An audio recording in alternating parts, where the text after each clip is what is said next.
I'm going to demonstrate putting custom standalone armor on a custom standalone follower.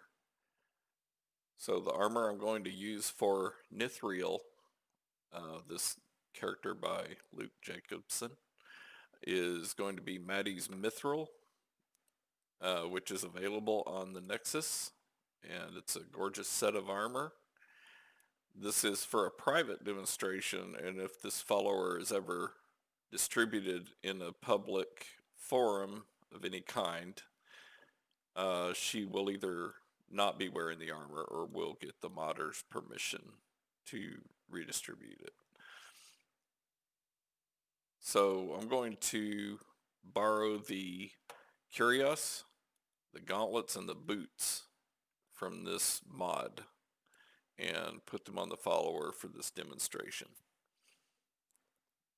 What I've done is when you first open your mod, you want to open your follower and make them the active, but then open the armor mod alongside it and hit OK, and then it will load the assets from the armor along with your character.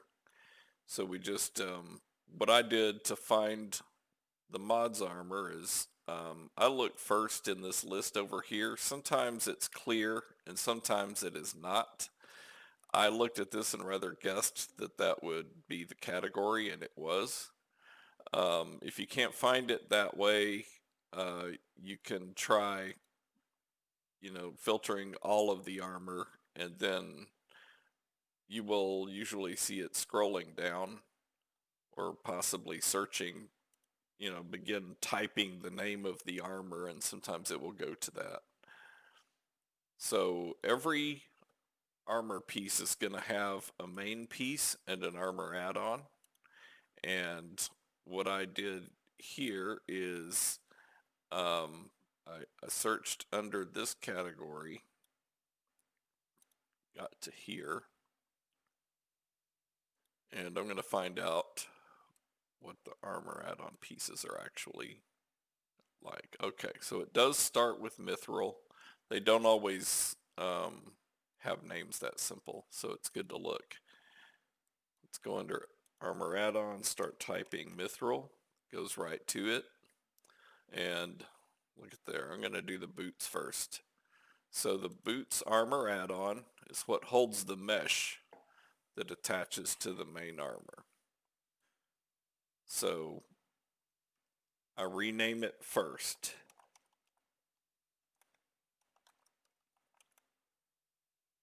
That will be her boots. And under the female gender, important to get the gender right.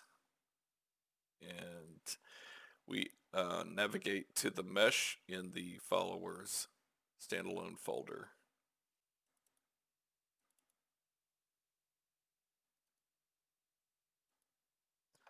Okay, so for all of these, it should have the same name pre-filled in here because you've copied those meshes. So there we go. So for this particular armor, the males and females use the same mesh. For the Curios, it will not do that. So that's standalone, renamed, confirmed that this will be a new piece. There we go. And we create a new form. Hit yes. Make sure you're duplicating a new form into your mod.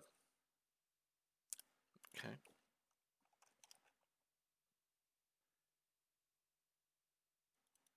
Curios, here we go.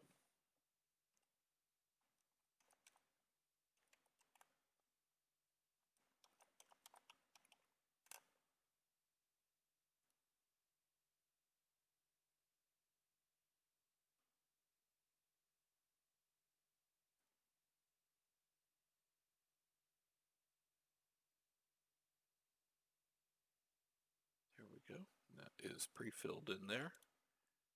This can be faster. I'm just giving us a little time to see here.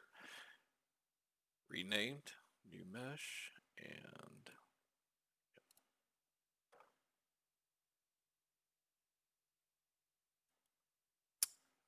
Need the gloves. Nithriel gloves.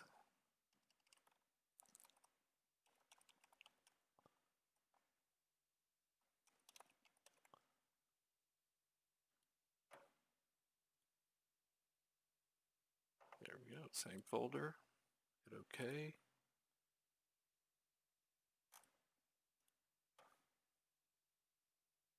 And save. And then we go to armor.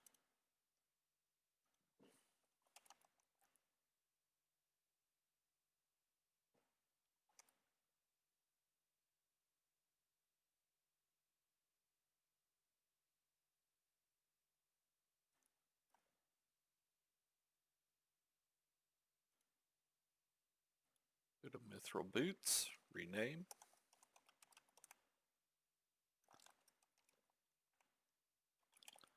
I should have renamed the others with an AA at the end, but that's okay.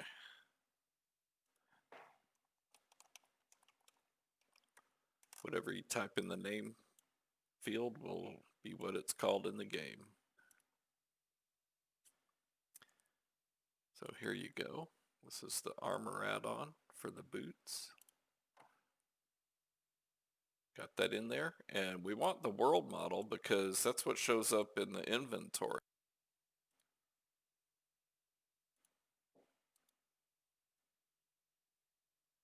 Okay, we just make sure that that shows up in the standalone folder. That's what will show up in the inventory and in the world. Some have physical models of the object and some just have a branded box, which is pretty cool. So there we go. That's all done, renamed.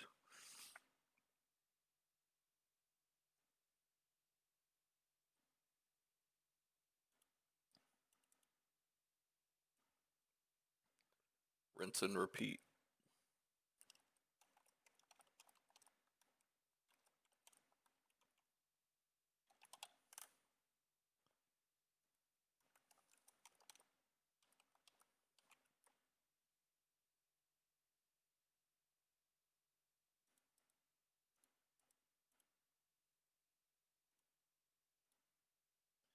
Make sure we're adding our own armor add-on and then our own world model if there is one.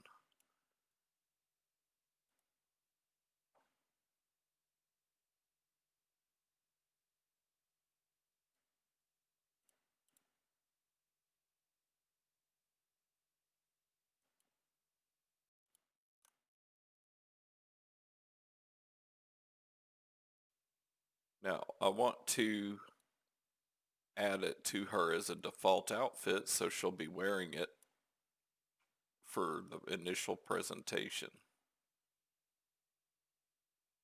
In our object window, there will be an outfit tab.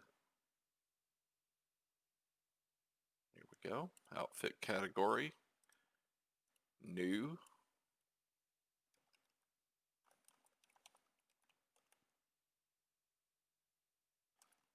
You can name it anything you want as long as it makes it easy for you to find it. I always start with zeros. It just doesn't make sense to scroll down for 10 minutes to find what you need.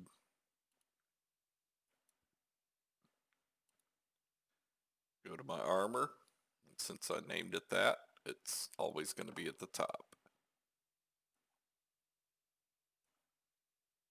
Drag in all three pieces.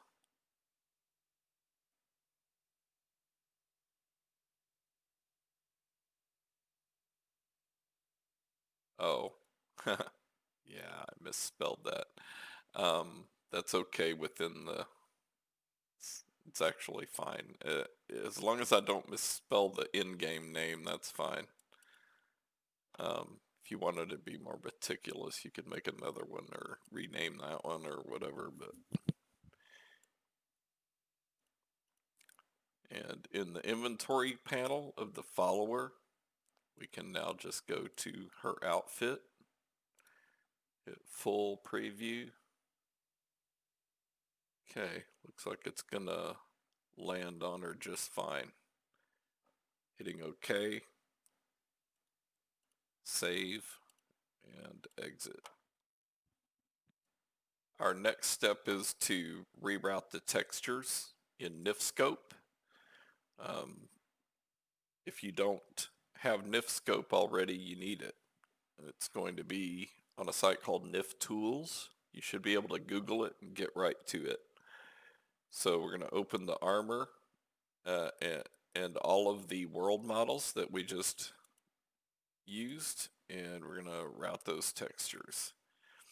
And since she has a moderate weight in game, I don't think it's 0 or 100. We use both models for the armor. If your character's at 100, you can get away with just doing this, the 1, and if they're at 0, you can do just the 0 armor if you wanted to do that. But if another player with another weight puts it on, it's going to disappear in the game. So if they're a moderate armor, I keep both so that they can average those. Okay, so there we go. I'm going to just copy this path.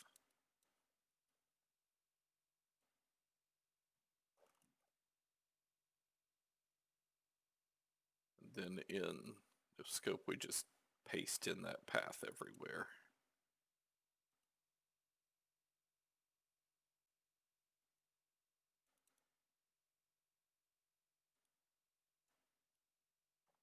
We'll see it appearing in the game. It's okay that it has a little bit of iridescence here. There's a chrome effect on this armor, so that's good. Sometimes that can be an indication of like a wrong normal map though.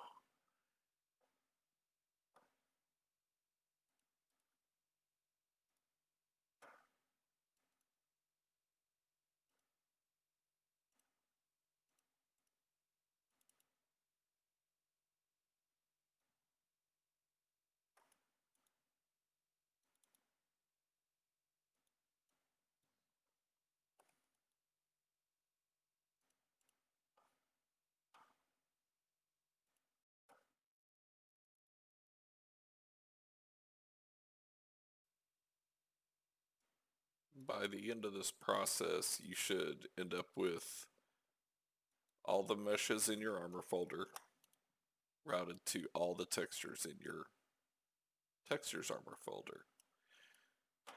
And the way to test that is going to be uninstall the armor and then open the follower in the game and make sure everything shows up. What do you need, my friend? Lead the way.